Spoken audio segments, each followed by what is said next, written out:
Our investigation shedding light on the disturbing reality that the vast majority of the plastic we hope is recycled is not. What do you make of it from 2018 shows less than 10% of plastic bags in the U.S. are actually recycled. Walmart and Target both declined our interview requests, as well as our request to see what happens at their stores to plastic. Mistakes that can stop the conveyor belts and even injure workers. We found the two biggest problems, all caused by items which you are throwing into recycling bins.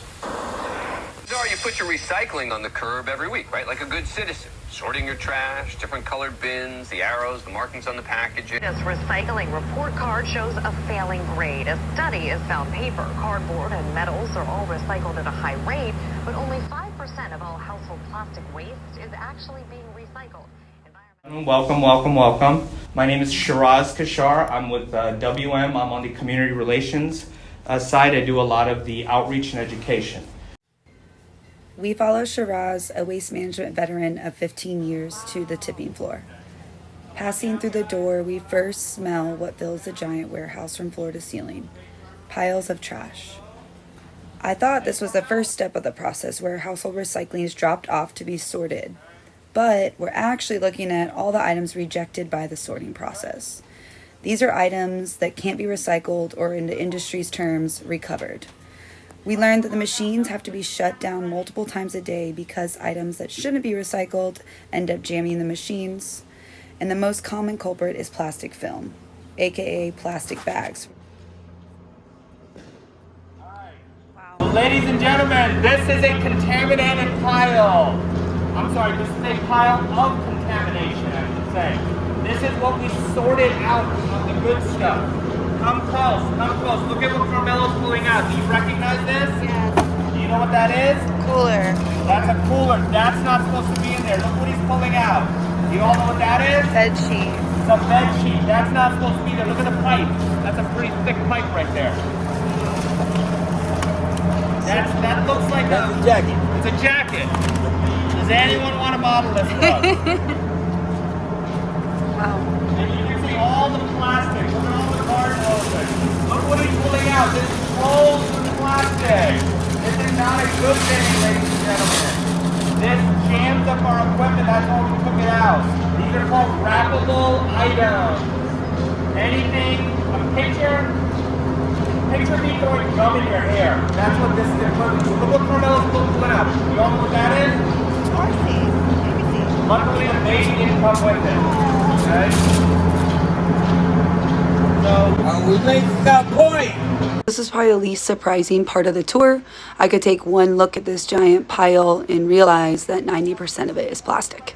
There's just so many forms of plastic out there that we're not able to recycle. This facility only recycles number 1 and number 2 plastics. I'll talk about more later. So as a consumer, I try to think about the end life of the products I'm buying, where they'll end up, if it's recyclable. But the larger responsibility should fall on those companies manufacturing, producing those plastics. Now we're in the main building where sorting occurs. It's hot, loud, feels like you're in a dust storm, breathing in small pieces of paper, plastic, anything made airborne from the spinning machines. The first stop is overlooking a star screen, one of many in the building. The idea is for the light, flat fiber to serve up and over, while the heavier, bulkier plastic, metal, glass fall through the gaps. If you look close, you can see all the plastic film caught on the spinners. This is one area where jamming can occur and will require shutting down the machine. I was surprised to find out you do not need to remove labels or tape from cardboard. But Shiraz did emphasize that breaking down your household cardboard is extremely helpful to the process. Cardboard that is soaking wet or covered in grease and paint cannot be recovered. Shiraz mentioned that waxy boxes cannot be recycled here because they're actually considered a composite item. They're not able to remove the wax from the cardboard. This is something very common in Key West. Bait boxes are an example. After the star screen, employees pick out contaminants from the conveyor belt. The end goal is to produce compressed bales of cardboard that are 90% clean, as Shiraz says. These bales are then sold to companies like WestRock and Industrial Paper, who specialize in packaging and paper solutions. Shiraz shows a sign indicating common items that contaminate this cardboard stream. Sorters target heavier contaminants, so you'll see the majority of what passes through is lightweight plastic film. Next, Shiraz takes us to the beginning of the assembly line. Recycling first comes in from the other side when it gets dumped. Now those 1, 2, 3, 4 people in the light, they're pre-sort. They're making sure all the big stuff is taken out so the machines don't get jammed. If you just follow the line, you can see cardboard is the next thing that's taken out. Next, these items move through the shaker table, which relies on gravity to separate the heavier, denser items like glass. We found out that most recycled glass is used as a cover for landfills. Waste management is required to cover the top surface of landfills every day to limit odors, deter pests, and prevent waste from blowing away. Amidst the plastic dust storm behind me, you'll see an orange box called an optical sorter. Each one of these costs $500,000. It is used to separate number 1 and number 2 plastics by using lasers that detect the differences in the polymers of those plastics. So number 1 plastics are your PET, polyethylene. That's your common water bottle, the ones you're able to crush. And then from the number 2 plastics, those are HDPE, or commonly your laundry jugs, shampoo, conditioner bottles, and plastic milk jugs. The optical sorters are 95% accurate. So they're amazing machines. Those plastics are then sold domestically to companies that manufacture recycled carpet material, polyester, which made into clothes, or pellets and flakes that are used in plastic molding.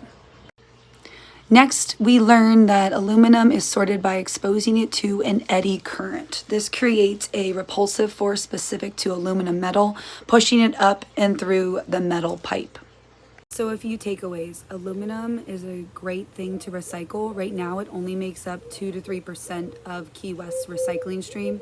So I think a lot of what we are using is not making it to the recycling bin, so we can improve on that.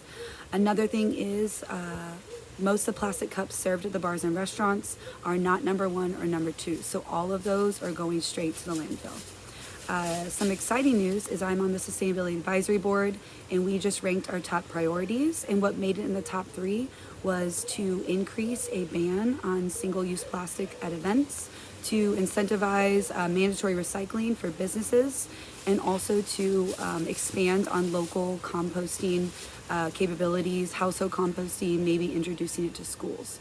So we're on the right track, and it is an exciting time to be a part of this. So I appreciate all of you, and if you made it to end this video, thank you so much.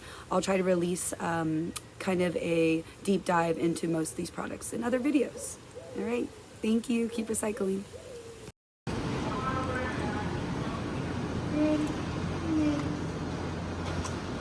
The work never ends. You're getting that 10% out, huh? There you go, why not?